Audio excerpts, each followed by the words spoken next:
My name's Adam Smith and I'm the founder and chief executive of the Real Junk Food Project. So the idea came when I was working in Australia. I was a chef in 2012.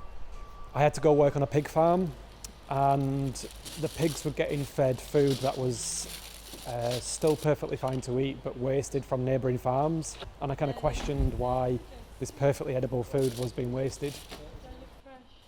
I just said I'm going to create the Real Junk Food Project. I'm going to feed the world, but in a very radical and unique way.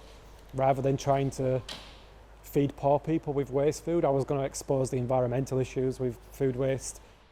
So this is the Kindness Warehouse. We don't take donations of food, we intercept food that's going to waste. So that's surplus, so that could be food that's had accidental damage, past best before, or just surplus to requirements. And we've got vehicles on the road at all times. We collect it from supermarkets, wholesalers, farms, hospitality, people's houses. We bring it here and then we weigh it, record it, quality control it, and then if it's fit for human consumption, we'll get it out and we'll feed people's bellies and as quickly as possible. And we do lots and lots of different things. We do redistribution, so we give food to other charities. We cater for weddings and funerals and events. And we also build boxes for families as well, and people could come down and purchase a box. So we've done around 7,000 tonnes of food in 7 years, in 7 countries. There's a lot of sevens there.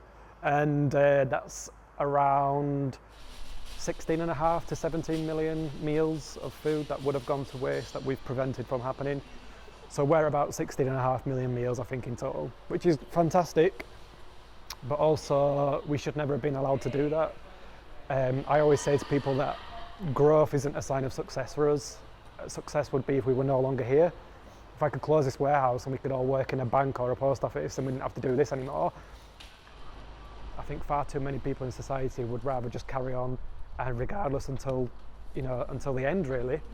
For me, these meetings, these UN summits and COPs, I don't really think much of them, because I just feel like it's a lot of people sat around talking about the problem, and there needs to be more people actually doing something.